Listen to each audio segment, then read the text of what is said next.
he taught you to sing, would you immediately try some other song, some other melody, or would you try to use his melody? Yeah. His melody, of course. Well, no, of course, that's not what they did. Prabhupada descended from Krishna to teach us to chant, and they all wanted to chant like Bengali fishermen instead. So, I mean, why? You know, I mean, it's like if you want to fish, you can chant like them. But we don't fish, nor do we eat fish. Right? Nor do we eat fish. Very good, Ramachandra. So we don't want to hear any of their nonsense. Okay. So here we have Srila Prabhupada chanting japa in Los Angeles, 1975. Hare Krishna. It's about Hare 3 Krishna. minutes long, 4 minutes long. So let's see Srila Prabhupada's room in Los Angeles. Hare Krishna. Let's see here. Okay. Hare Krishna, Krishna Krishna, Hare Hare, Hare Ram, Ram Ram, Hare Hare. Hare Krishna, Krishna Krishna, Hare Hare, Hare Ram, Ram Ram, Hare Krishna, Hare Krishna, Hare Krishna, Hare Ram.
It's fantastic.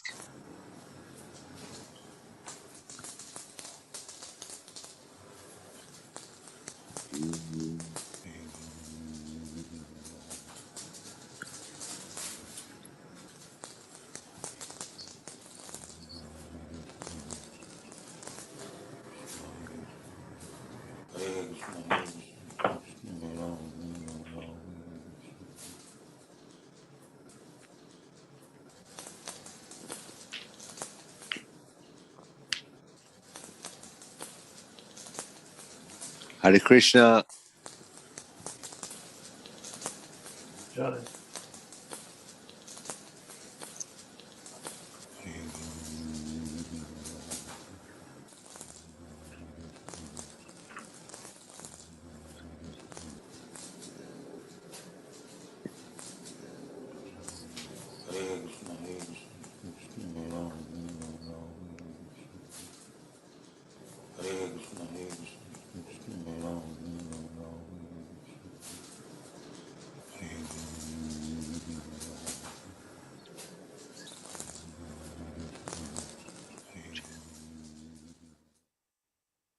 Fantastic. Thank you, Ramachandra Singh. Okay, you're welcome. Try. Wow.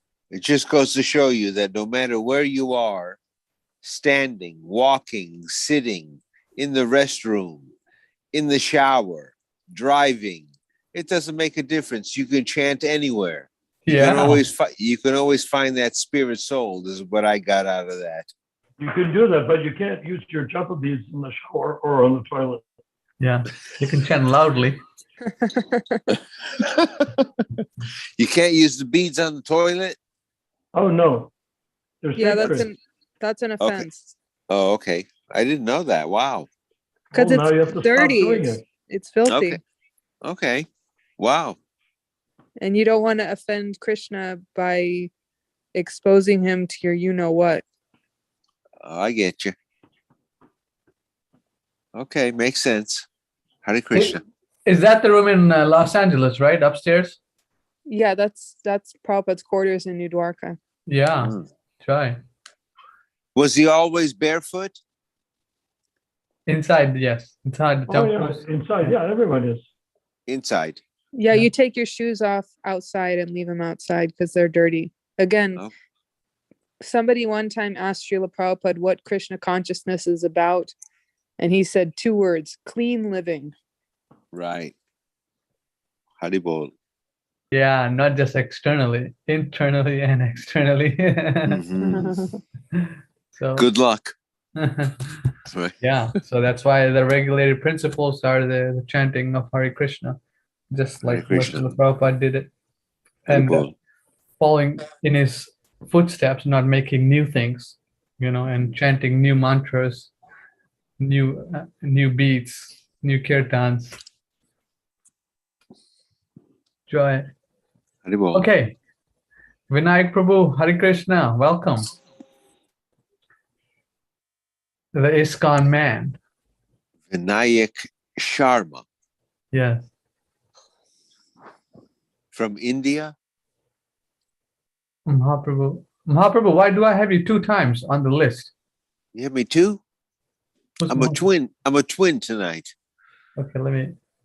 I think remove- one of those is Narayana because he's not on the list. What list? The participant list. Oh, Am I? the Zoom call? Yeah. Okay, well, I'm on the Zoom call. I'm on twice? And Narayana's not on at all. That's strange. I can, Not I just can see today. myself. I don't know how he I Flip your- he became flip your Mahaprabhu. screen around. I can see I can- myself on the screen. You can't see me Okay. on the screen? No, I now can- now it's fixed. Now it's fixed. Someone renamed it. Hare Krishna, Vinayak Prabhu said he can't speak. So Mhm. Hari Bol Dandavat Pranam. Sorry, cannot speak. I'm enjoying the Sangha. Okay. Hari Bol. Mhm.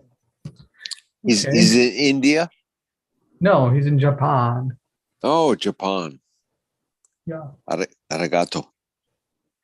Right. Domo. Dostatsimashite. Oh, hi, gozaimasu.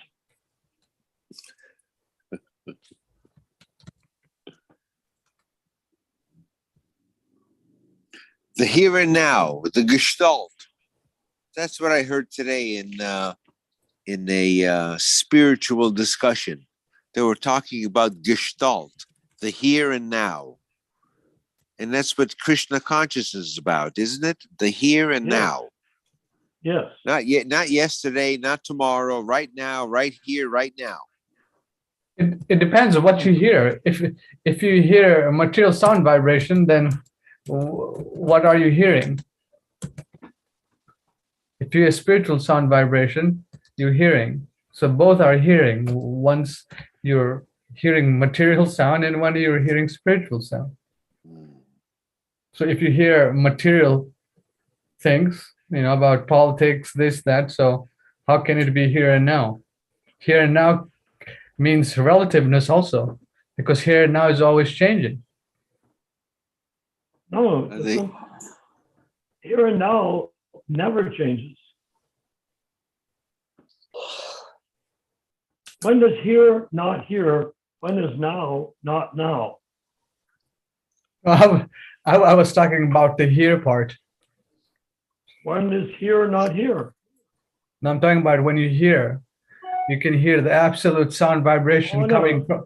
Here and now doesn't mean hearing. It means presence.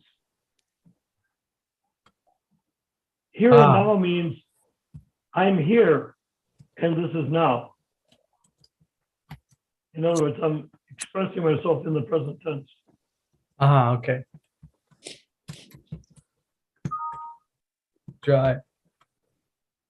And that's all we have.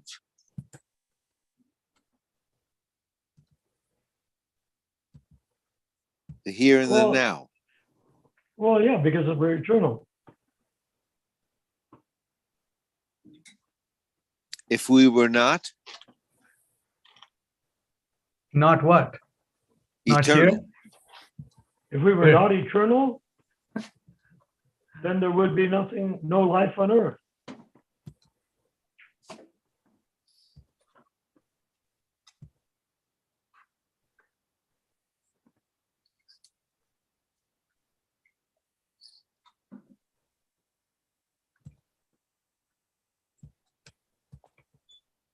what about before we were born? What does that mean? Before mean the we came body? in? Yes. The present body, you were in another body. What's so hard to not understand? You always either had a spiritual body or a material body. Both. Yeah. Maybe Ramachandra, you could find a picture of that painting of the samsara where there's the death on one side and then Oh, like the that's right, angel yeah. of life on the other side. Yes, sure. Let me do that right now. Google. If you want, I can text you a picture of it because I have it on my wall. Sure, yeah. You want me to do that? Yeah. Okay.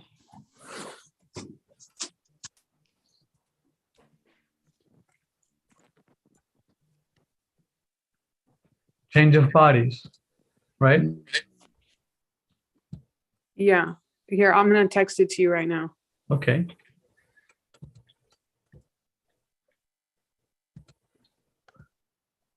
There you go. Here's one of them. Prabhu, can you see? Yes, sir. Prabhu, Wow. isn't it? Hmm. From the womb, coming out, in the womb of the mother, coming out. Hmm. Comes the young man. There's another one I sent to you. That's the other one of that. Yeah, let me load that up. Right. Okay. The progression of the body. Yeah. Yeah, because the body is dead. The body is literally a corpse that you're dragging around, and the only reason it moves is because you're in it. And as soon as you leave, it falls immediately to the ground because Mhm. it's just matter. It's just like dirt, you know? What's left? The mind and the spirit? Yeah, the mind and the soul. And the mind travels with the soul. And it's called transmigration. That's the change of body, transmigration of the soul. Is the mind a good thing? It depends The on what mind it's is used vital. for. Huh. Okay. I see that photo you sent me, but you sent it on iMessages, so I can't project that. Let me see here. Oh, should I email it to you? What's up? What's up? Okay. Yeah. Okay, anyways, I found the picture here. Just load it up here. It's okay, I found it here. Oh, okay. Hare Krishna, okay. Here is Mahaprabhu. Mhm. This one here. This one. Mhm. Let me go up a little bit so you can see it. There it is. How the soul goes from one body to the next. Yes. No one talks about it, huh? Mhm. Not too often. How the soul goes from one body to the next. Yeah. Through And the semen into the birth canal, into the egg of the female, and then combining with the egg, the jiva takes root and becomes a body. There you go. At conception. Yes. Mhm. And isn't this world called Matalok, the realm of death? Mrityulok, yeah. Yeah. Mrityulok? Yeah, Maralok also. Martia. Yeah. It's like the same root as the word martyr comes from martia, it means death. Martyulok. Yeah. Yeah. Yeah. Like martyr look. Yeah, so Ramachandra, this place is called the realm of death because everybody here is born and then they die. And everyone's always dying. Yeah. Oy. But people Oy can't vey. take the, people, the body's dying. If nobody on earth died for 5 years, the world would be completely overwhelmed with people. It's, They not only die, oh, we sad, we go to the funeral or the pet cemetery, but the actual fact is, if people didn't die, there wouldn't be room. In other words, to replace the human race, you need, what's it, 1.2 births per married couple just to stay even? Or is it 2.1 births to stay break even? One for the mother, one for the father. And then when they die, then the children take their place.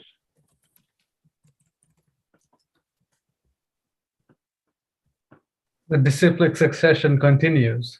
Well, the disciplic succession actually doesn't need to continue anymore. We've come to the end of the need for the disciplic succession. We have Prabhupada as for the next 10,000 years. And after that will be Kalki. And after that, the disciplic succession will begin again for its own purposes. Right.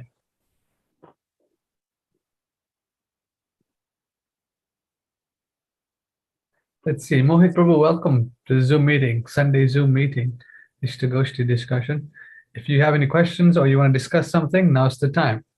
If you see Hare something, Krishna, Prabhu. Hari Bol, Hare Krishna. Hari Bol. I'm in Vrindavan, Prabhu, today.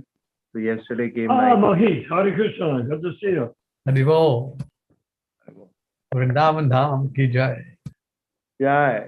So I'll be working from here only for a week. Hari, Hari, Hari, Hari, Hari, Hari, Hari, Hari, Bol. Hari Bol. Jai All right. Mahaprabhu ki Jai. jai. All right. Good to see you. Good to see you, man. Same here. Hari Bol. All right. Hari Bol. Hare Krishna.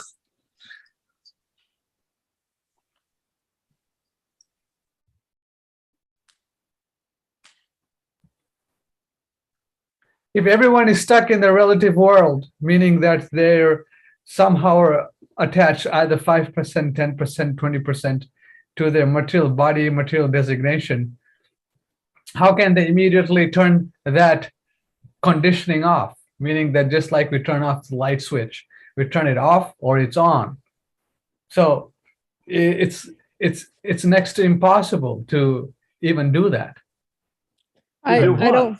don't follow what you're saying, Ramachandra. I'm saying that everyone on the planet except the pure devotee, is thinking that they're this body, meaning that okay, either theoretically or realization-wise, it's incomplete. Their realization is incomplete because they're not situated in their relationship with Krishna, meaning that Yes, their but they don't spirit know soul. that. Huh? The thing is, remember, consciousness is the indicator of the soul. Yes. So if you have a live body, no Yeah. matter what species it is, insect or plant or anything, it's conscious, right? Yes. That's a symptom of the soul, Yes. not a symptom of the body. Right? Yes. Therefore, actually, what we're experiencing is being spirit soul identifying with the body. Being spirit soul identifying with the body. Yeah. We're not the body, but you can't convince anyone of that because they look in the mirror and they say, that's me, even though that's their body.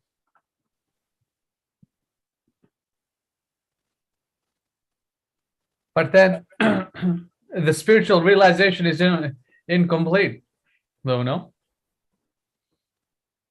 What?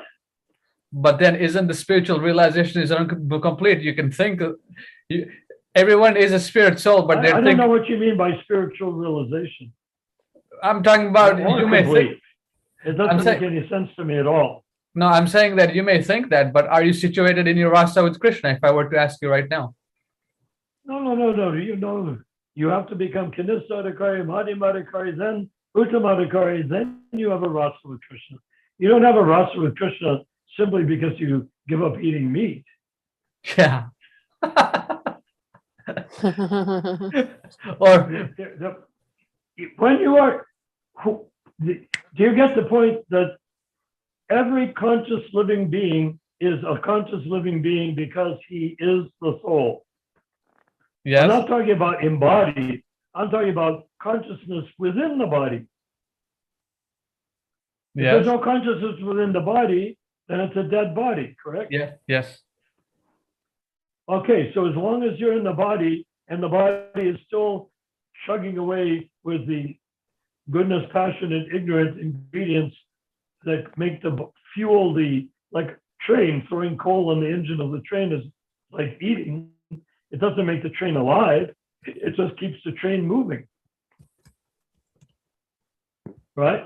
When Yes. you put fuel in the locomotive, it keeps the train moving. Right. Right? Yeah. Yeah. Okay. So the jiva inside the body is the jiva, the same jiva that is notably has a relationship or rasa with Krishna. But as long as it's in the body, he wants to be the body. Therefore, he assumes that he's the body and he lives as though he's the body. Then then at the end of life, he's absolutely flummoxed, totally surprised that he's going to leave his body. He said, I'm me. I'm not going to go anywhere. I'm me. I'm fine. I'm fine the way I am. He says when he's 2 years old, 10 years old, 20, 60, 80, 90 years old, I'm fine. Then he comes to the deathbed. What's going on here? This is not really part of the game, is it? Why am I dying if I am the person that didn't die for 90 years in this body? The body's changed. It does it millions of times. But why am I not? But I stayed the same. I'm the same person I was when I was 2 years old. I can remember things when I was 2 years old. So now here I am, 90 years old. Why am I dying? Because he cannot imagine that he's not his body. He knows that he is the soul, or that he has a soul, or if you're a Christian, and yet he cannot imagine that there's a basis for dying, even though that's all people talk about in their lives is how to prolong their life, how to live, how to do this, how to do that. It's all that mythology of living forever is, or as long as possible. And nobody says, what's the use? You know, if you're born, there's only one guarantee that you're ever going to face in your life. And it's not whether you will have nice teeth when you get baby teeth are gone, you have nice adult teeth. It's not whether or not you have a black skin or a green skin or a yellow skin. It is the one thing that's guaranteed is that you're going to die. But who talks about it? Who takes it realistically? Who thinks, oh, I'm going to die? Is this all there is to life? When he realizes then self-realization is possible because he can go inwardly and say, am I the consciousness of this body, or am I the body that's conscious? And when he makes that transition, then he can become a Buddhist. And gradually, if he hears the Hare Krishna mantra, he can take that up to chanting of Hare Krishna. But if he takes up the Catholic style,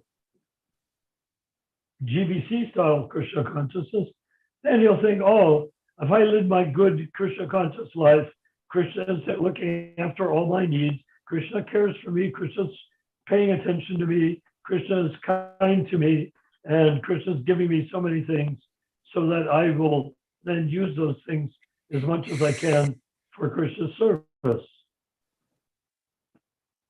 But that's Maya. We were dealing with somebody who was pretty much saying like that. He's got this whole idea, oh, Krishna's giving me this, Krishna's giving me that, and I'm accepting it and using it in his service. What does that mean? It means he thinks Krishna is his order supplier, giving him everything. Does that make sense? Hello? Yes, it makes sense. So when you said that, when the jiva gives up, when the soul gives up this material way of thinking that I am this body. Well, he can only do that when he beats the mind 50 times with a shoe in the morning and in the night with a stick. He has to separate the mind from the body, because the mind is flexible, like silly putty, or like honey bear and honey inside a honey bear.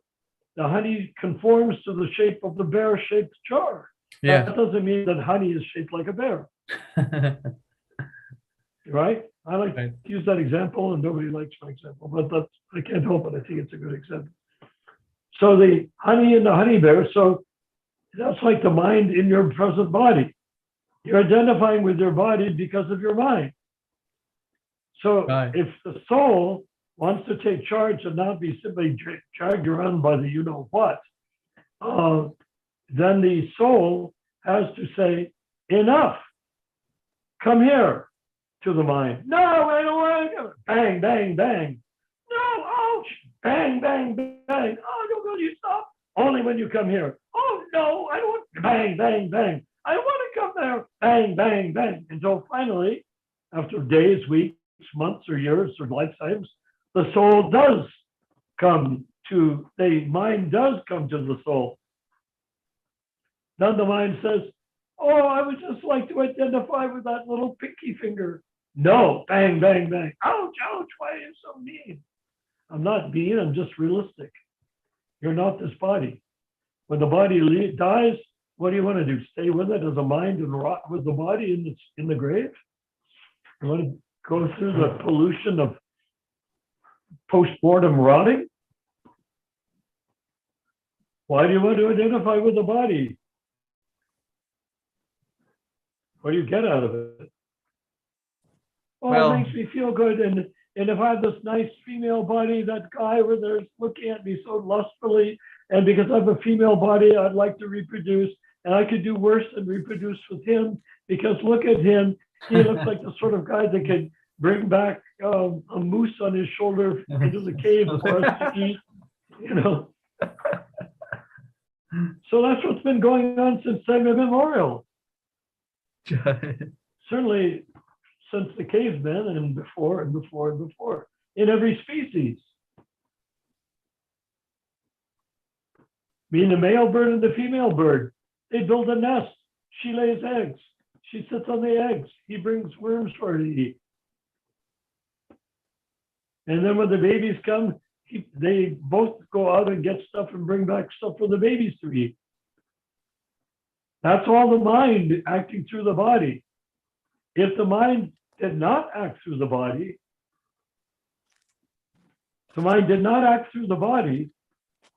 then none of that would happen. The jiva doesn't need to go catch worms.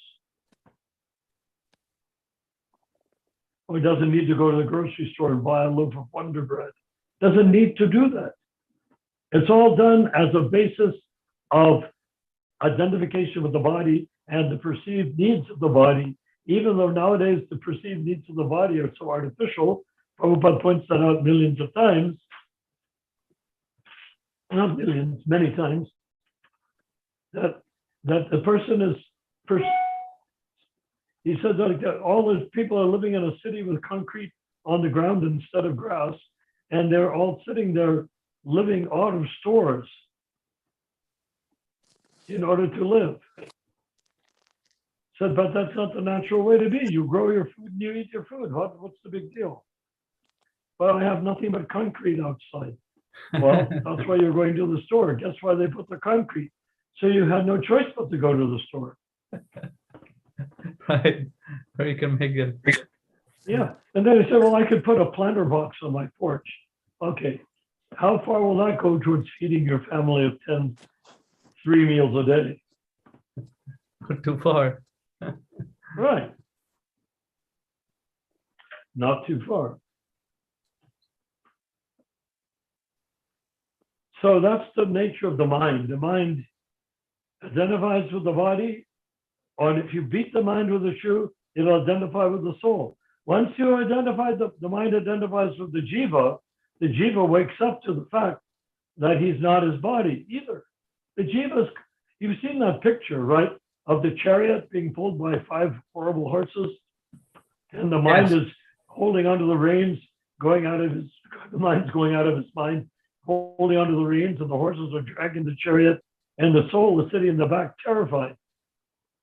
Well, why? Because the soul doesn't realize that it's his chariot, it's his mind, and those are his horses. Yeah, right. When the soul realizes he's in charge, which he is because he's part and parcel of Krishna, then he's in charge and he can control the whole thing. Yeah. That's called yoga. Yeah, Prabhupada says the mind can be the best friend and the worst enemy also. If it's well, yeah. Well, if the mind identifies with the body, there's nothing good about it. Yes. If the mind identifies with the soul, then that means that you can not only be satisfied, Atma Rama, as the soul, but that you can convince others that they are the soul, because the mind is not agitated. It's not that you sit down with a bunch of disciples and you look over the crowd and said, boy, I see half a dozen girls I'm going to take to bed tonight. That's not the way it works. Hare Krishna. Yes. Okay. You have to have, the mind has to be servant of the soul. When the girls and the boys in that crowd see that the mind is subservient to your identity as the jiva, that's when they want to become like that too. Because frankly, no matter how promiscuous they are, they're sick and tired of it. They're sick and tired of rushing around in every direction. Promiscuity, they're tired of it. Yeah. Promiscuity, they're tired of it. But when they are in the body, you have a young body, and you see another young body, nowadays, could be any gender, but say in the ancient days, living gender. Yeah, you immediately want to connect because it makes sense to do that. It makes sense from the material point of view. Because if you don't connect with the person of the opposite gender, how will you reproduce? If you don't reproduce, to say the least, who's going to take care of you in your old age? That's a very good point. Who's going to take care of me in my very old age? Well, actually, in the days, in the feudal days, in the old days of the peasants and whatnot, they all wanted to have children that would live longer than they do, because they would become helpless and they need to sit in the corner by the fire with no teeth, eating oatmeal or something, Yeah, who will take care of me? No, right, who will take care of me when I become your age? Or if I reach that age? What about this age? No, I said, who will take care of me when I reach your age? You have 2 children. Okay, yeah, I have backup plan, huh? No, it's nature. It's not a backup plan. It is the plan. According to material nature, the plan is that the younger generation of humans takes care of the older generation of humans. Okay. See, kids, you better do your duty. It's being handed down And to it you. happens with animals too. If a lion gets old, the other animals share their kill with it. They share their meat with it. It's not that they just walk away and let the older lion just die, starvation. Vinayak Prabhu said, marry 4, reproduce 40. What are you giggling about? No, I said Vinayak Prabhu said in the chat, marry 4, reproduce 40. I can't understand what you just said. No, I said Vinayak Prabhu in Japan, he's saying marry 4, reproduce 40. You see, get married. Marry 4? Yes, reproduce 40. Oh, have 4 wives and have 40 children? Yes, that's what he's saying. Well, they'll probably kill. Then that's too many. They'll kill each other for their inheritance. Yeah, that's, yeah, if you can even have that much inheritance with the government taking it away. Yeah, you can do whatever you like. The Mormons were polygamous. You know why? Do you know why the Mormons became polygamous? No, why? Because when they came across from Illinois by covered wagon and whatnot, the men all died off, Ah, I see. Uh-huh. and there were tons and tons of women. So Brigham Young decreed that every man could take as many wives as he could support. Of course, supporting a wife means she supports herself and everybody else too. So you get a sort of a colony, 4 or 5 wives in your house, and it works very nicely. And the women all get to have a husband. But if they hadn't died on the trek coming out from Illinois to Utah, then there would have been 1 wife for each Mormon.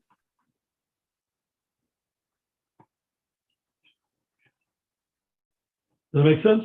Yeah, yeah. Oh, we have a question online from our devotees, friends. It's saying, why can't we eat mushrooms?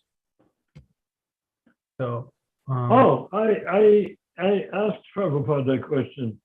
Oh, okay. And what did Srila Prabhupada say? I was in India. Acha. He said, I said, mushrooms are vegetarian. Why can't we eat them? Okay. Of course, it's a question of offering them to Krishna and whether Krishna wants to eat them. Krishna wants to eat them. But Right. his reply was, mushrooms are grown in stool. Therefore, we don't eat things that are grown directly in stool. Acha. Of course, there's lots of mushrooms that aren't grown in stool, Right.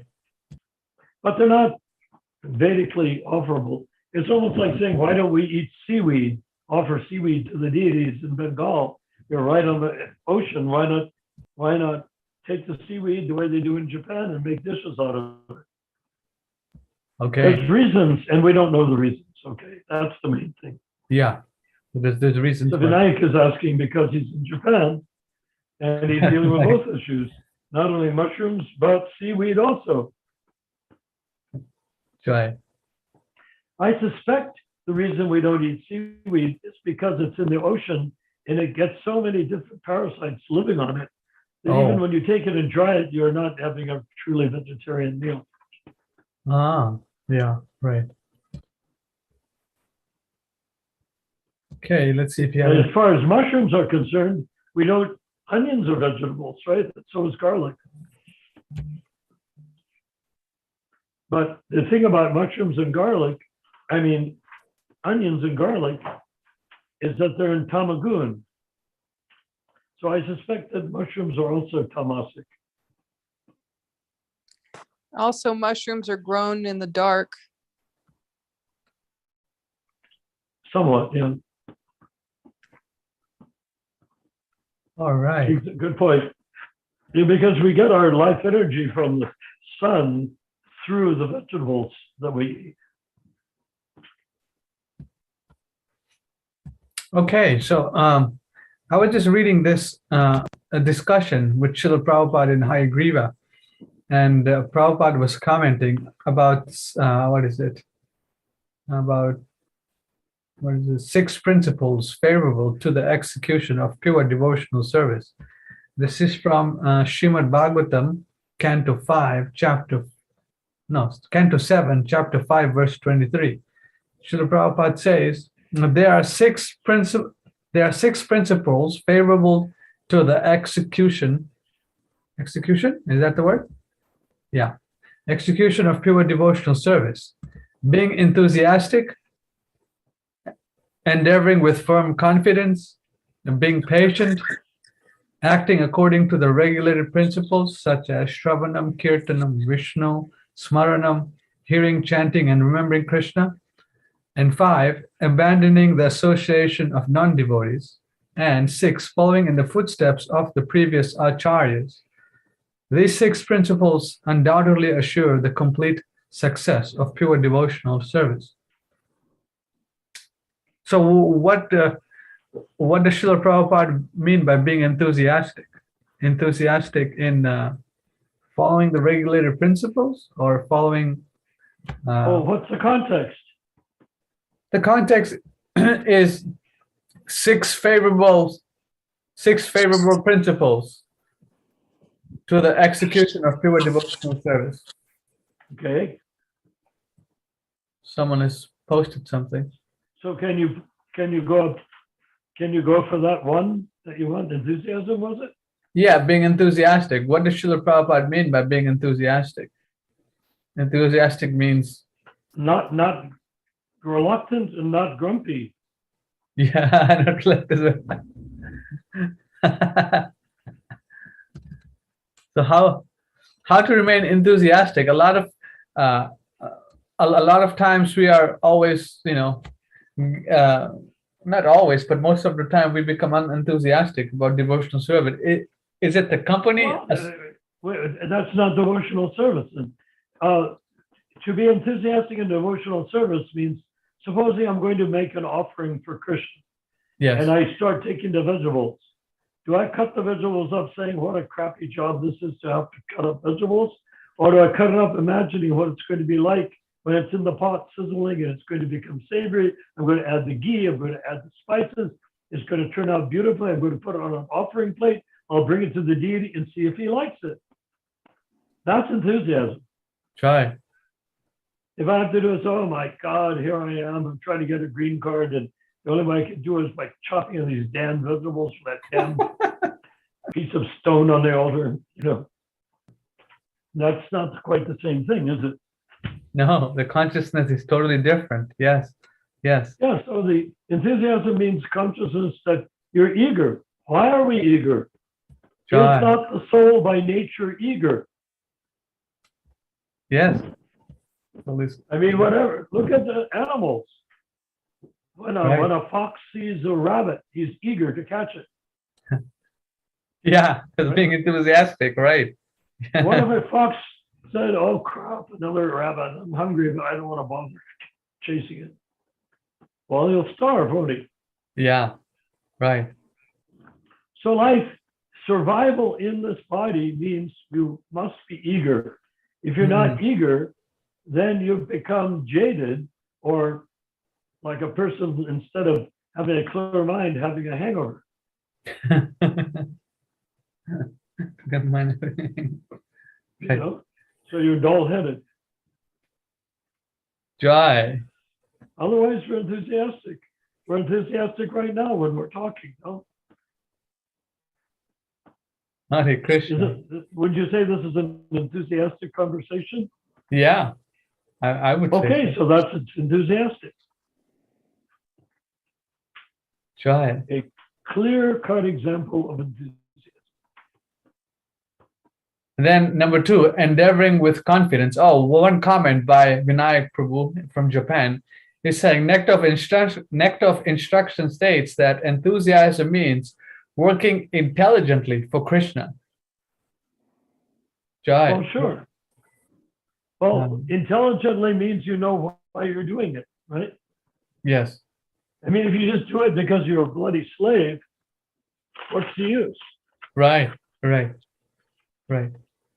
But if you know why you're serving Krishna, that's intelligence. And that intelligence is enthusiasm. Then Srila Prabhupada says, endeavoring with confidence. So Hare Krishna, leak for 10K, endeavoring with confidence. Hari Bol. Jai. The secret of endeavoring with confidence is you have to know if you're right or not. And Yeah. you're not right because you've accepted a dogma. You're right because you've understood the Siddhanta. Jai. If you haven't understood the Siddhanta, you can be enthusiastic. Just like people used to be enthusiastic. There used to be enthusiastic lynch mobs lynching black people. That's not what is meant by enthusiasm.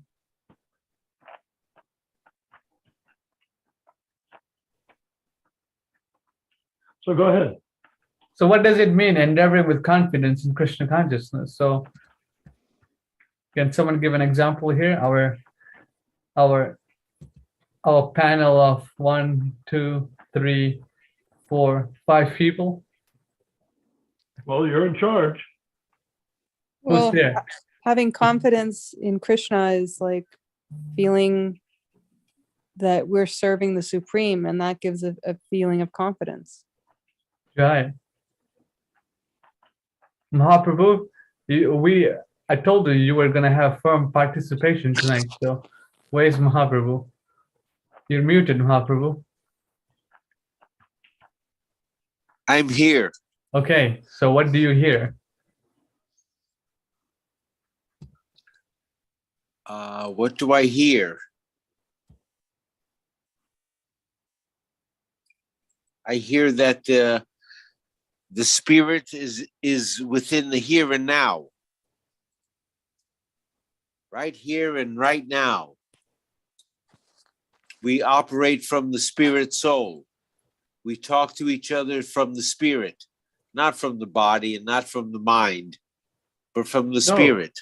But just like if you're on a very safe spot and you're surrounded by danger, you can be in the here and now in that safe spot as long as you can stay there. The minute you step out of the safe spot, you'll be eaten alive.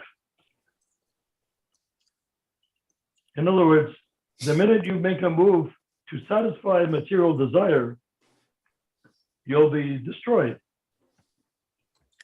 Yeah, but in following Krishna consciousness, we are guided to where we need to be and what we need to do. Isn't that true?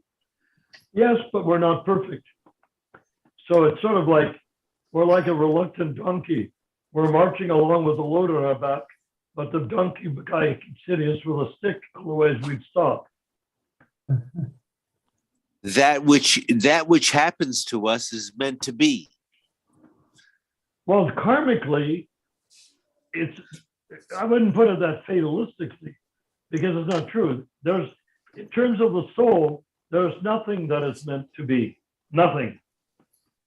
Nothing is meant to be for the soul. What is meant to be karmically is that for every action you perform, you'll get a reaction. Right. So that is different than meant to be. It's not fatal. Fate. It is a response to what you've done. If the donkey walks along and eats a rose off of somebody's rose bush as he walks past, somebody can come and hit him with a stick. That's a reaction to his taking a rose he wasn't supposed to take. Doesn't Krishna guide us to where we need to be? Well, Krishna guides us. No, Krishna guides us.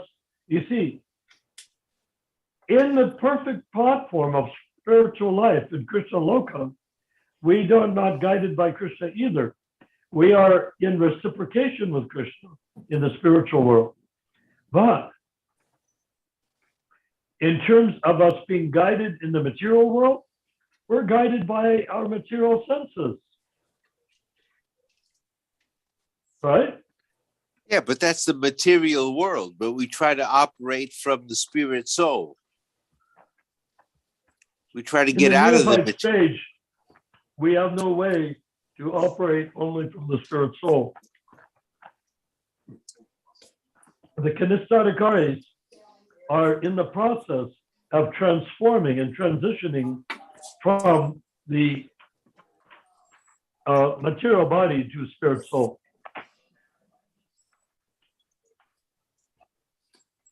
You see, as long as you have material desire, supposing you're in a material body and you're hungry, is there any way to avoid a material desire? No. No. But Prabhupada gives a process. So when we're hungry, instead of catching a rat and chewing on it until it turns into mush in our mouth, we take prasadam. So prasadam satisfies the lust, satisfies the tongue, satisfies the desire to eat that the material body has, but it's been like the natural tendency to kill a deer and skin it and roast it is substituted with prasadam cooked in ghee and spices. Same desire to eat, different outcome of eating. So if you eat the prasadam, you make spiritual advancement. If you kill the deer, you become a deer in your next life or in some other life. And are then killed in the next life as a deer. Yeah, exactly. Right. Welcome to karmic world. So like those people at In-N-Out Burger, I'm tempted to go up and and say, oh, you're going there to what? Oh, you're getting your order? Yeah, but are you signing that paper stating that in future life, you're signing up to become a hamburger in your next life, right? You're eating a hamburger, you want to buy it and eat it and enjoy it. So are you going to sign up to become a hamburger in your next life? That's what you're doing. You may not know it, but that's what you're doing. No, Prabhupada says in dialectic spiritualism that you can have, I mean, it's not for us, but people who are addicted to meat eating, they can have meat, but they will have to sacrifice to the goddess of Kali, and there's a process behind it by chanting mantras and then chanting in the ear that I will eat your body and next life you will eat me. So it's a whole, it's systematically explained how you can eat meat. So it's, you know. But who wants to eat meat on that basis? Yeah, who wants to do it? Then chanting in the ear of the, animal that I will kill you and eat your body, and next life you have authorization to kill me and eat me. So it's Prabhupada explaining like this. Better just to take prasadam. Yeah. Yeah. So that's that. If you want to. If it's really worth it to you. Yeah, if it's really worth it to you, that's the process. But people are addicted and they're customized and they're acculturated. Now, you and I, we're from a culture, American culture, that's been through the ringer so many times with so many beliefs and so many ideologies and so many diets and so many everythings. Just, turn on the internet and we're flooded with so many everythings being pushed at us for free or for money. And there they are. But if we want to, understand people traditionally, suppose you have a person that's in India or who is following Goddess Kali, how many generations have been doing that? Oh, yeah. It's you see just, what I mean? It's a tradition amongst that caste, amongst that Varna or whatever it is, Yeah. It's the way it's done. So they're not going to think of doing differently. My mother cooked meat and whispered in the ear of the animal, and so I will eat meat and whisper in the ear of the animal. Jai. It becomes a religious act. Yeah. But in the time of Lord Chaitanya, the no hard and fast rules that people mistakenly think are rock and roll kirtans, the no hard and fast rules means that you can choose to act even though it's not your varna to do it. You may be in a meat-eating varna, but no hard and fast rule means even you are a meat eater, you can chant Hare Krishna and take prasadam. Joy. People don't realize that. They're so completely saturated with the idea that that they're special because they're devotees. Nobody's special because he's a devotee. You're special. You especially save yourself by becoming a devotee. But then if you become complacent, then what? Then you become degraded in your next life. Yeah. Prabhupada here says number 3, being patient. Huh? Yeah, So- no kidding. Yeah. So we come into Krishna consciousness by, some kind of extreme mercy, and then we think we're like some gopi in Vrindavan after one lifetime. Well, how is that even possible? Or Well, it's because people are born with religions like Catholicism present, which means you follow all the rules and rituals and regulations of the priesthood, and then you will die and go to heaven and Yeah. be with Jesus. right. That's sort of an automatic toggle switch, which doesn't exist in reality. No, it doesn't. First of all, if a person wants to go to Jesus, he has to become a austere vegetarian Essene with no property. Jesus never said go and become a Roman Mogul. Caesar or a pope. He never said dress in gold. If he was supposed to say dress in gold, he would have dressed in gold. But there's no example of Jesus dressing in gold. I heard that Jesus takes you as you are. That's the cop out. Well, he takes you as you are. What does that mean? Good, bad, or indifferent. What does Yeah. that mean? Yeah. I can do whatever the hell I like and just say, Jesus, save me. He'll come save me. Just like Is the that what it Vishnu, means, Ramachandra, Just- Mahaprabhu? just like Ajamil calls for his son Narayan, and the Vishnu Dutas came to save him. I think that's what they're saying. Forgive, Well, I don't know. forgiveness. I don't understand what Mahaprabhu is saying. What are you saying? Forgiveness. Forgiveness for what? For straying away from the principles. How many times can you do that? 70 times 7. Well, I That's think what it says in the Bible. You can stray 70 times 7, That's what the Bible says. but not 70 times 8.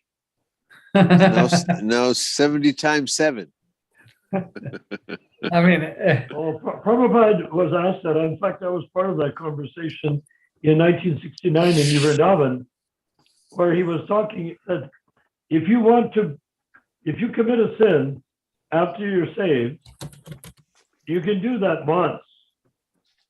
Krishna will overlook. You can do it twice.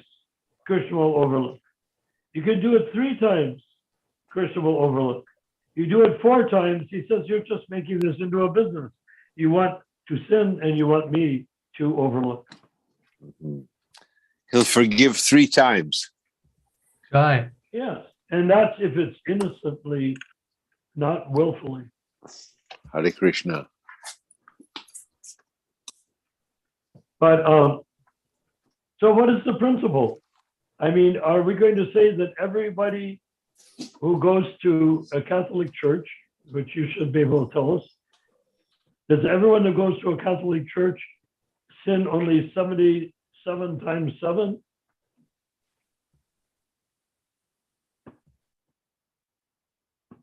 That's what's written.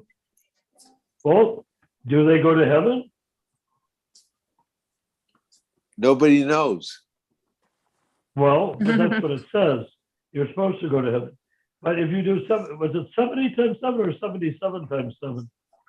70 times 7. Okay, 70 times 7. That's 490 times. But the thing is, if you sin that many times, is that the number of times you can confess in the confessional? I don't know about that one. Well, how do you keep track of the sins? I guess it's trying to tell you that no matter how many times you sin, you're always forgiven. 70 times 7 is not forever. If you show true remorse for what the actions, if you show true remorse, then it doesn't make a difference how many times you sin. Well, Constantine killed 10,000 men shortly after he became a Christian, and then declared himself to be emperor and then pope. So if he killed 10,000 men, did he sin by killing them, or was it an act of Jesus' mercy on them? I guess sinfulness is part of the body and part of the mind. Never Okay, part now, of the would you never say part that of the church, jiva. during the Inquisition, do you think the church sinned more than 70 times 7 times? Absolutely. Okay, so what happened to all the popes and all the people? What happened to the church? They're still going strong, right? It depends on whether they repented or not. Did anyone ever repent from the Inquisition? I wouldn't know that. Well, if you were raised a Catholic, they might have taught you that.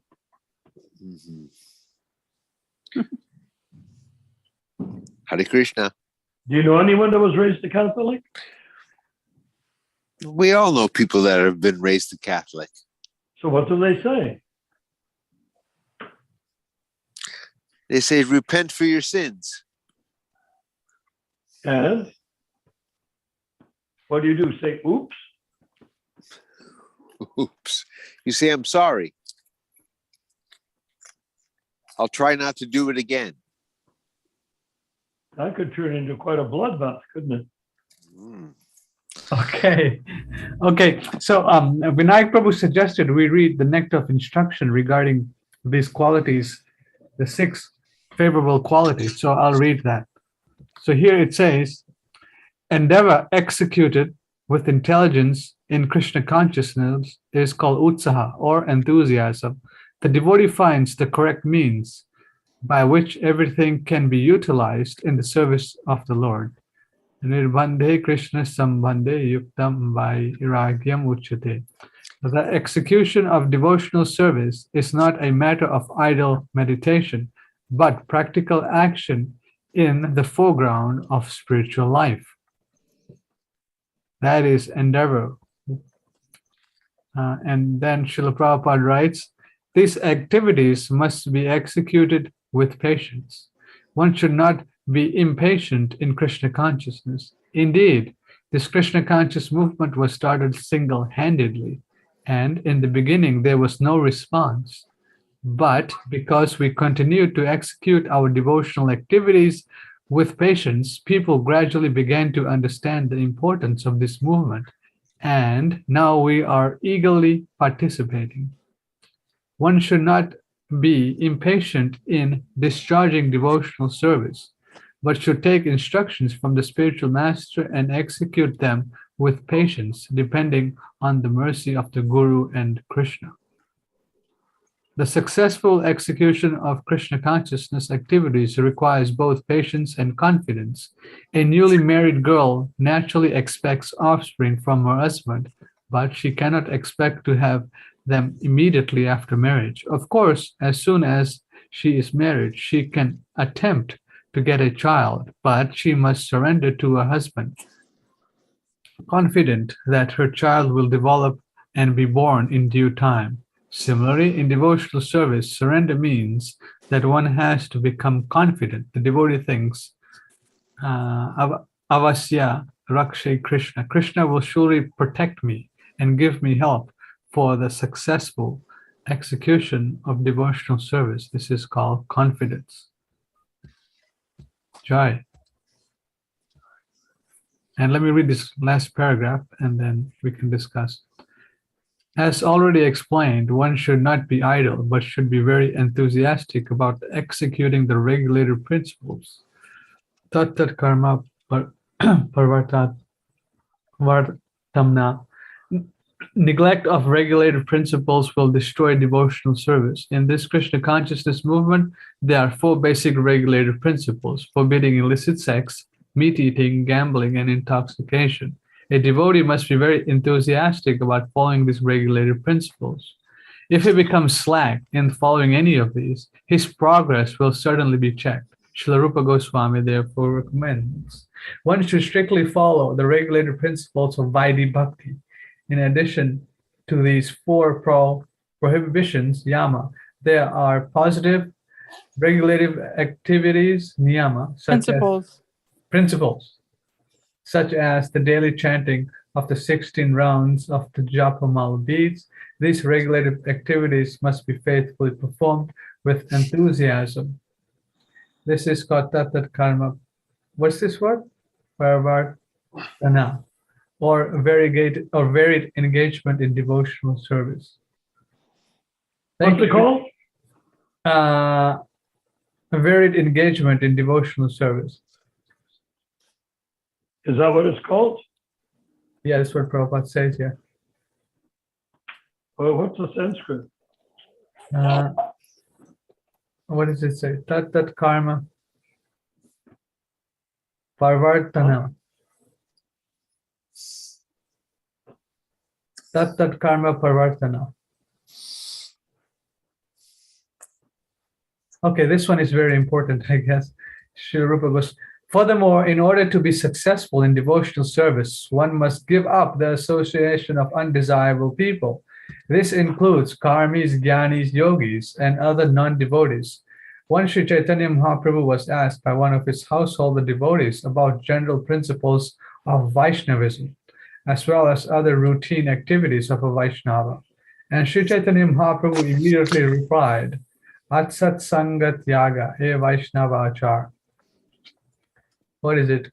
Characteristically, a Vaishnava is one who gives up association of worldly people or non-devotees. Srila Natam Das Thakur has therefore recommended one has to live in the company of pure devotees and execute the regulated principles laid down by the previous acharyas, the 6 Goswamis, named Srila Rupa Goswami, Srila Sanatana Goswami, Srila Jiva Goswami, and Srila Raghunath Das Goswami, Sri Gopala Bhatta Goswami, and Sri Raghunath Bhatta Goswami. If one lives in association of devotees, there is little chance of associating with non-devotees. The International Society for Krishna Consciousness is opening many centers just to invite people to live in company of devotees and practice the regulated principles of spiritual life. Try. So the whole program is given in this three paragraphs. So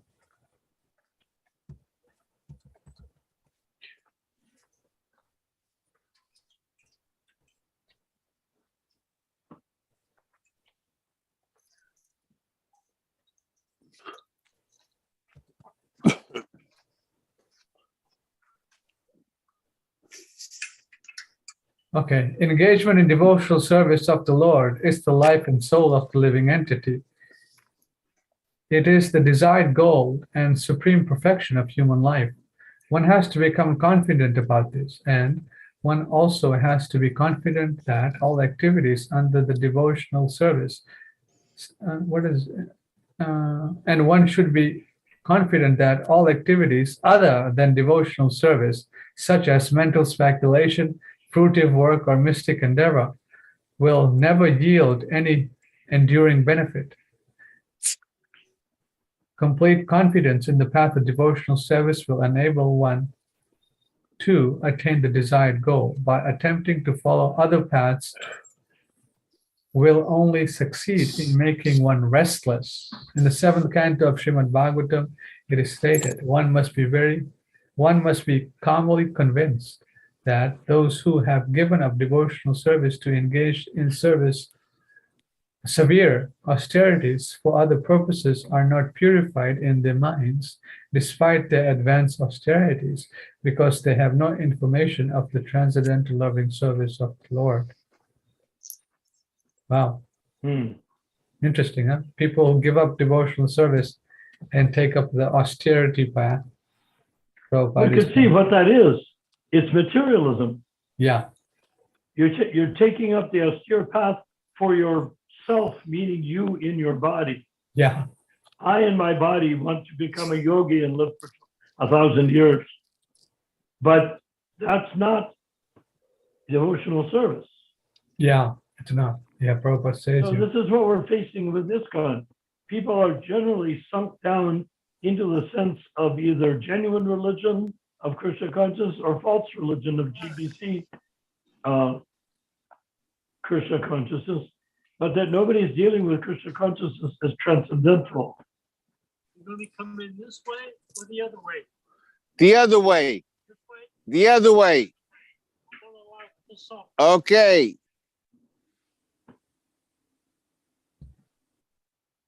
Mahaprabhu gave the right direction. Go the other way.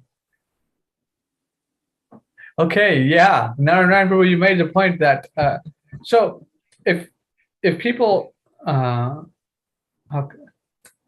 what were you saying?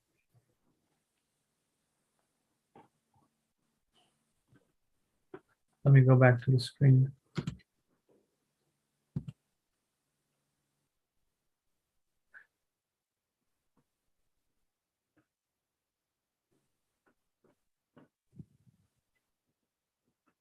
So you brought it down to the present level, Narayan Prabhu, and you were explaining that this is what's going on in Iskcon. So can you further elaborate on how that is going on?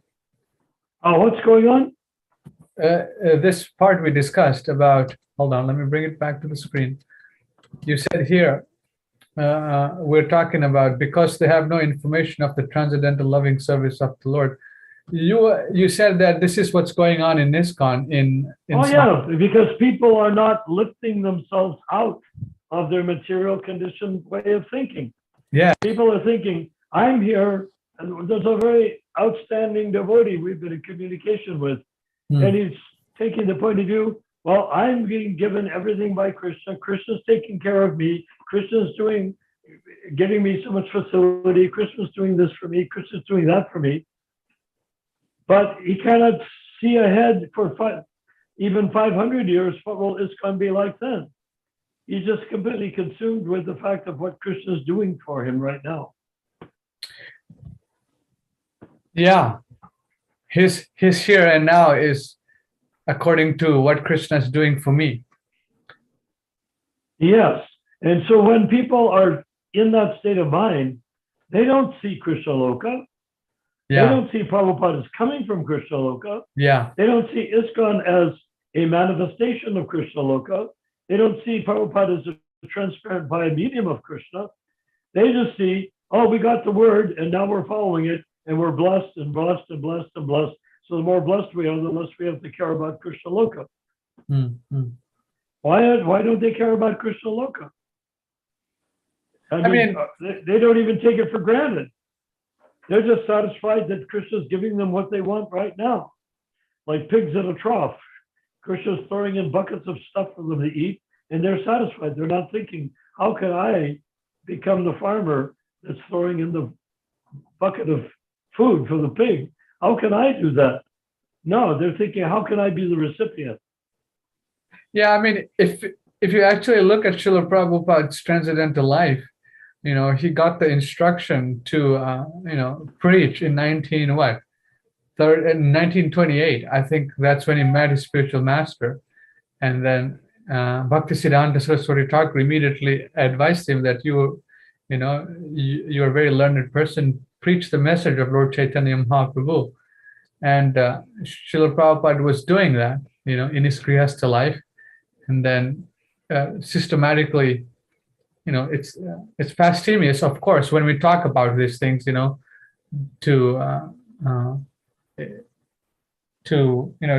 depict Srila Prabhupada's life, because he's descending from Krishna Loka, performing his Now it pastime. says it was 1922. 1922, okay. Yeah, 1922.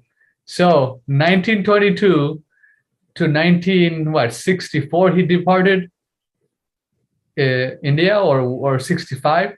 So that's a big, that's a chunk of time there, right? 1922, 1965. How many years is that? Let me just do a quick math. Yeah, but he had to wait for all of Bhaktisiddhanta's disciples to grind themselves into dust.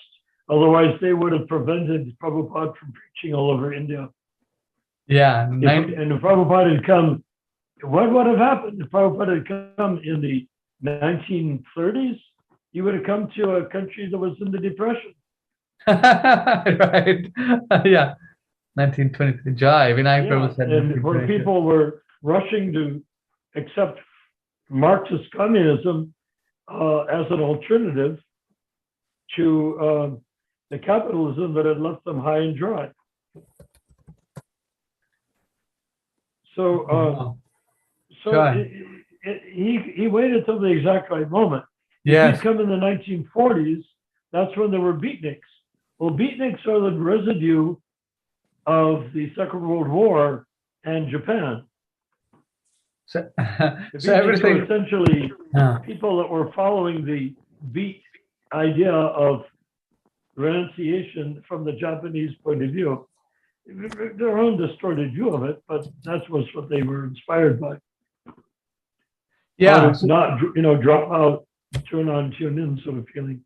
But, my point was that Srila Prabhupada was always thinking about the message of his spiritual master, from 1922 at the age of 26. Well, he was living it. No, yeah, living it, and then we talk about thinking about it as though he was walking around with a thought in his head. No, he was living it. Yeah, he was living it. Right? Yeah, well, yeah, that's a very in Allahabad or wherever it was. He had an apartment, and he had Sridhar Swami come there and have right. sanghas with the Gaudiya people. That's why Sridhar considered himself to be Prabhupada's guru. Try. So Prabhupada was very much concerned, for the future. So why aren't we concerned about the future of Srila Prabhupada's movement, which we are in? You and I are. Yeah, which we are in, by some kind of extreme mercy. People have been conditioned by the GBC who want to be church leaders, not spiritual leaders. Yes. They want a church that they can rely on, and they want to be able to put their own clergymen in. I mean, you can say, are these new gurus, Iskcon gurus, bona fide or not bona fide? Why not ask, is the GBC qualified to establish who is a guru? Can they appoint? How does the GBC appoint a guru when they are not elected or appointed or anything? They're just there. Yeah, it's pretty absurd when you think about it. Well, it doesn't make sense, does it? It doesn't. It doesn't. If it made sense, they would show a line of authority. Yeah. If anything exists in Vaishnavism, it's a line of authority. Right. So where is the disciplic succession from Prabhupada to the GBC and from the GBC to whoever they appoint? Yeah. I mean, the only reason people haven't questioned it is the GBC has taken over and brainwashed everybody, so nobody even dreams of questioning it. So why not question it? Jai, this is time to question it. Time to question it, right? Better late than never. 52 years later. No, it's not late. It's early. This is 60 years out of 10,000. Let's not beat ourselves up. Right. We can make a lot of mistakes. The whole question is, let's not make the mistake of destroying all the source. Let's not destroy every Prabhupada kirtan on record. Let's not destroy all of Prabhupada's original books. let's not destroy Prabhupada's system of deity worship, etc. Mm. They can all can get monkeyed around with and has been. Yeah. But that doesn't mean that it can't be rectified. I mean, when a woman comes home from work and she sees that the children have made an absolute mess out of the living room and the kitchen and stuff like that, there's stuff all over the place. They've spilled stuff on the kitchen floor. They burned something in a pot. The furniture is all over the place. The dogs and cats are doing weird stuff. I mean, what does she do? Walk out the door and say, you're on your own now? No, she comes in and rectifies it, right? Joy, yes. She straightens it out. And not just she, but she gets all the kids to straighten it out too. So they not only know not to make a mess like that in the future, but they learn how to correct the mess if it is made. Joy. Yeah. I was born and raised on a farm in the country. And I assure you that if something didn't go right, we could only blame ourselves. There was nobody you could point a finger at. You can't say, oh, the reason we have no heat in the house is because the gas man didn't come and put gas in the gas tank or something. No, we go out and get branches and cut them up on a wood saw and then put them in the wood stove. We are irresponsible. Joy. We got some questions online now, once you're done. Okay, let's go for them. So we have our devotee friend here. I'll share the screen so you can see. He's asking the question. Hold on. Okay, let me share the screen here. He's asking a couple of things. What does he say here?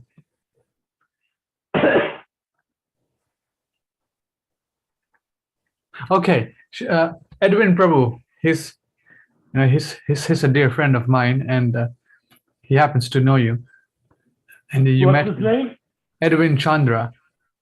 So he's asking a question: what happens to Fiji people who chant Ram's names and read Ramayana and also eat meat? Say that again. He's asking. Edwin, he's somebody we know. It's somebody I know. Yeah. I'm trying to remember where we know him from. From Sacramento. He's asking the question, what happens to Fiji people? He's directing it to the people from Fiji. Yeah, people of where I'm from. What happens to Fiji people who chant Ram's name and read Ramayana and also eat meat? Well, what happens to people that do the same with the Bible? Yeah. And eat meat. I mean, that's why Prabhupada said that Hinduism is no use to us. Yeah. Because they have no philosophy. They don't. Okay, so if the person's chanting the name of Ram and worshiping and reading Ramayana and eating meat, what is his philosophy?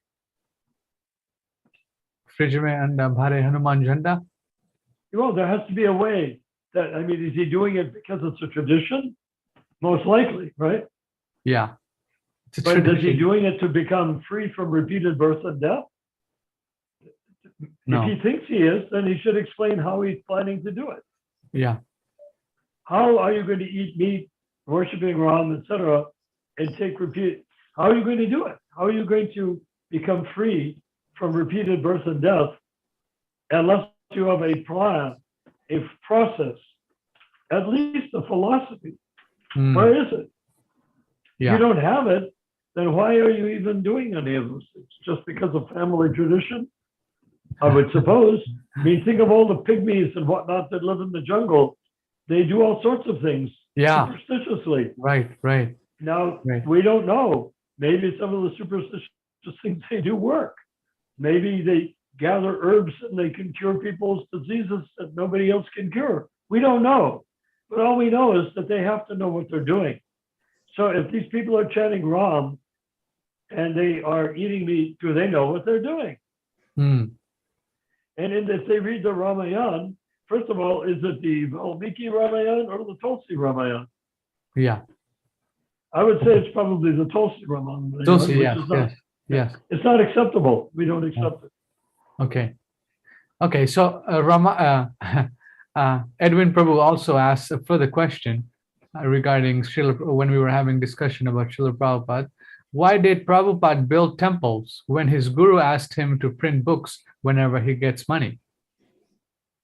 Why Prabhupada built temples? Where do you store the people to go out and sell the books?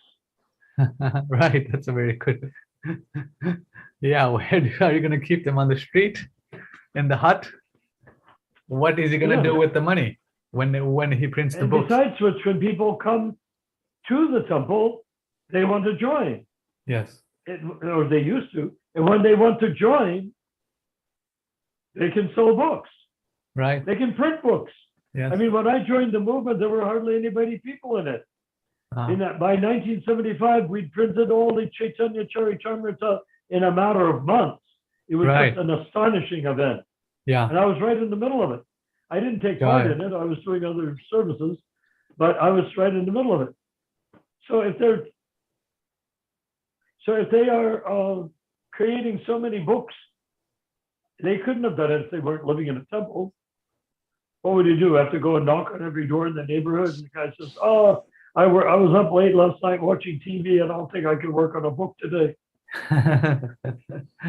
No, Yeah. they were all Yeah. bright-eyed and bushy-tailed. Joy. They were all ready to go, starting 4 in the morning and ending at midnight, All day, right? Joy. all day and night. All day and night. Hare Krishna. Jai. And then further, Edwin Prabhu says, this is an interesting point because he's thinking like an Iskcon brainwashed person here. GBC is initiating so many new devotees. GBC is initiating so many new devotees, distributing books and prasad, opening new temples. Therefore, Prabhupada is very pleased. GBC is initiating so many new devotees, distributing books and prasad, opening new temples. Therefore, Prabhupada is very pleased. So where is the evidence that they are selling unchanged books that Prabhupada wanted to be sold unchanged?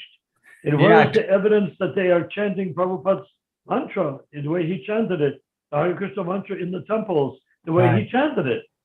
Yeah. Yeah. Now, where is the evidence? Do you see what I'm saying? Yes. Yes. Where is the evidence that the GBC has done anything other than turn ordinary citizens into just little book salesmen without any understanding of what's inside the book?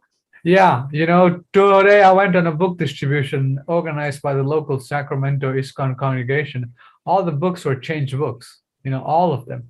I mentioned this to Edwin Prabhu and some people. I'm like, look at this, all changed books. So are we going to say that Prabhupada made a mistake writing his books the way he did? No. Writing them, reading them, and approving each one. Try.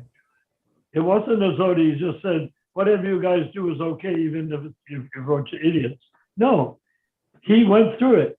But I will say one thing about Prabhupada's books.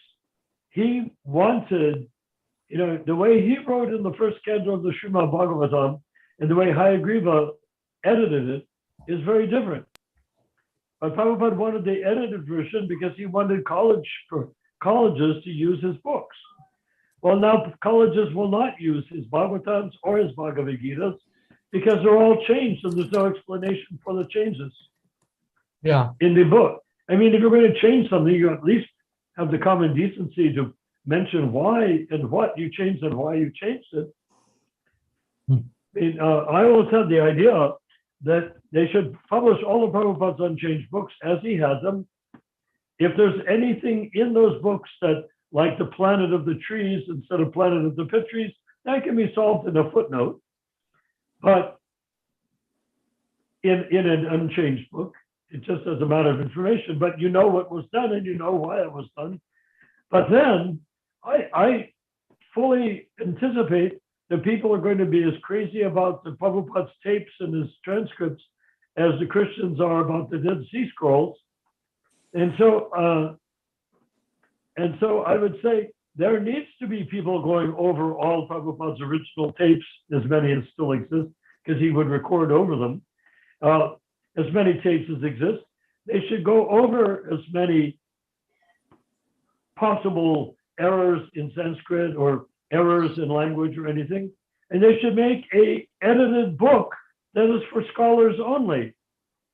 And scholars can refer to it, but they should still use Prabhupada's books that he wanted published and wanted distributed for sale, with Prabhupada having full credit. And the other one is simply for scholars to use in the dark of the cave of their office. Does it make sense? That's been done many times. I mean, I have a degree in English literature. It's been done many times with translations, with all sorts of things. They take the book, they publish a popular version, which is accurate, and then they go into the scholarly versions where they haggle over every syllable. And they're going to do that. So hell, let them do it. But that's not for public sale. Oh, you can buy it. Sure, why not for public sale? But that's not for people to learn. It's not, it's like Bibles. You can buy the same Bible. It's been going on. It's what is the King James Bible, Protestant Bible. That's been going on for hundreds of years. But that doesn't mean they're not creating Bibles by the millions, different versions of the Bible, different translations, different commentaries. They're doing it all the time. And people can choose that. That's up to them. But not that we publish changed books.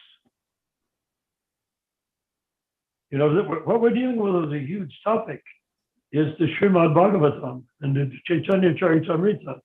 Let them haggle over every little syllable, but let those people haggling not be us. It's going to happen. I mean, what could you stop them? Scholars, you know? Yes. And scholars, I say, and all that means. But without the scholars, you don't have a search for authenticity. And if you have a search for authenticity, it may or may not be the exact same as in one of Prabhupada's authorized books. But if it's an authorized book, that's what Prabhupada wanted people to read. So if they want to read it, read it. Then they want to get a scholarly nitpicking down to the last mark underneath the letter, whether it's 3 dots or 2 dots under each letter. That's up to them. But it's not going to be the vast majority of people. And I do suggest that in the end, Prabhupada's books, after a few hundred years, are all going to be in English. He wrote in English, and people will gradually gravitate towards English to study Prabhupada's books. So Krishna Consciousness Movement, if it ever gets a chance to, when it gets a chance to escape from the felonious, murderous GBC, once the GBC is offloaded and put a big fence around Mayapur, lock the door, and let them indulge in cannibalism until they're all nothing but a heap of bones. And then we will have Krishna Prabhupada's Krishna conscious writing freely available for everybody for the next 10,000 years, which is what's required. Not that we burn it into the ground, you know. As far as scholarship is concerned, there'll be scholarly versions of everything. Anytime there's one scripture, whether it's the Quran or the Vedas or the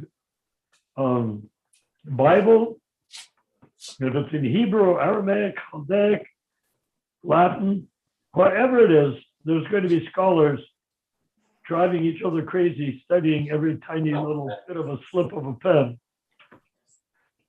So he's asking a further question here, or not a question, but making a comment here. Okay. What does he say here? Come on. He's saying, at least we have new devotees introduced to Krishna and Prabhupada by the GBC. At least we have new devotees introduced to Krishna and Prabhupada by the GBC. They're not really being introduced to Prabhupada. They're being introduced to Iskcon gurus. Yeah. Yes. Yes. They're not being introduced to Srila Prabhupada. And are they devotees of Krishna or are they devotees of the GBC? Yeah.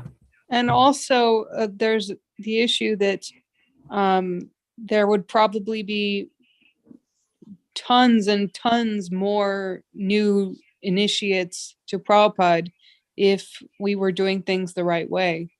Jai. Yes, it was called the Hare Krishna explosion. But the secret was each temple was individual. Therefore, when the GBC was meant to go to all the temples, give them a boost. I did that in 1969 in Detroit and in Buffalo. All I was a brahmachari walking in off the street, sent from Los Angeles to Detroit. They wanted help. I taught them how to go out on Sankirtan. I carved deities for them. I built a beautiful altar for them, showed them how to wear dhotis and saris. Back then it was yardage, and taught them how to do the arti ceremonies. I barely understood it myself, but I did it because it was needed. And I didn't say, now this is my temple, I'm in charge of this. This is my zone. No, I went on to Buffalo and did the same thing there. Then I went to New York, then I went to Boston. Jai, Hare Krishna. Yeah, that's a very good point. They're not being introduced to Srila Prabhupada now, right? Yes. Yeah. They're So being the introduced. GBC is meant to be the servant, means facilitate. GBC means an experienced temple president who's in a position to help guide new temples to become rapidly developing not so new temples. Yeah. More Yeah, advanced, more. Okay, so how many times can you reproduce that? Well, put it this way, during the so-called Hare Krishna explosion, we went from temples in New York, Montreal, Boston, San Francisco, to adding Los Angeles, adding temples all over the place, until finally, in 1969, I was carving a Kartamashad deity for every temple. We started out, when I started out to do that, we had Boston, Seattle, New York, San Francisco. That's like 4, maybe 5 temples. When I finished 1 year after my initiation, there were 17 temples. Jai. Now 17 is a big jump from 4 or 5, isn't it? Yeah. And then after that, it's just a Hare Krishna explosion. We had temples all over the place. Yeah, it's a very good system if the devotees followed the direction of management under the guidance of Srila Because they Prabhupada. can count on they can just get an apartment and incorporate it. Jai. My apartment in such and such 23rd Street is now an Iskcon temple. And somebody comes in, well, I'm going to take it away from you. I said, you can't. Well, Yeah, I'm in an apartment here. There are a lot of apartments in this building. Why don't you take another apartment and declare that one an Iskcon temple? We'll have 2 Iskcon temples in the same apartment building. Jai. Then we'll have a contest as to who can get more devotees, who can get more people to the Sunday feast, et cetera, et cetera. And maybe if we get over our war, we can cooperate and have a 2-temple Sunday feast rather than just a 1-temple, 1 and 1. We have a joint Sunday feast. Yeah. You see, so it's so easy to do. It's so nice to do. Hare Krishna. Yeah. But they didn't do that. The Hare Krishna explosion turned into the Hare Krishna implosion because the GBC wanted to control the temples. And when they controlled the temples, it meant that they can't expand. And you can only open a temple with the GBC permission. That's not good. Why not open the temple because you want to open a temple? Jai. Of course, the GBC has some regulatory power, but not executive power and not dictatorial power and not power that lasts more than 3 years or, re-elected for another 3 years. But whatever it is, the GBC is there to help you, not to control you. So to answer the question about the statement about the GBCs opening so many temples, no, they're not. How do I know? I'm in Los Angeles. Los Angeles has like 8 million people. How many temples would you imagine could have been, if the Hare Krishna explosion was going on, how many temples would there be in Los Angeles if there had not been the GBC? Does anyone want to throw out a guess? Rupa, anyone? Let's see you. Ramachandra? What? Probably. 1,000. What? 1,000. Jai, 1,000. It could be. I mean, how many temples, how many people per temple do you need? Yeah, lots of people. There's several thousand Catholic churches. Jai, several thousand Catholic One churches. Iskcon temple. Hare Krishna. And right now it's on its last legs. Yeah. I mean, that's the difficulty here. That's why I saw Sacramento being a very potent place. We could have had multiple temples and centers and businesses, you know. Yeah. You've been And here. also moving into, Silicon Valley. Yeah. They could open so many temples. Right. Because look, probably the majority of people in IT are from India. Yeah. Right. Where else do you get the most incredibly educated people on earth from the most prestigious university in the world? Where are you going to get well, ITT, right? Where are you going to get that level of people for 100,000 a year, or 70,000, or even 50,000 a year? Yeah. They think they're rolling in cash to get 100,000 a year. Whereas if you want to raise them all homegrown, you have to pay them $500,000 a year. Yeah. Or $750,000 a year. So there's plenty of Indians here. Jai. Okay, we're coming down to the last 4 minutes. Prabhu. I'm sorry. Yeah.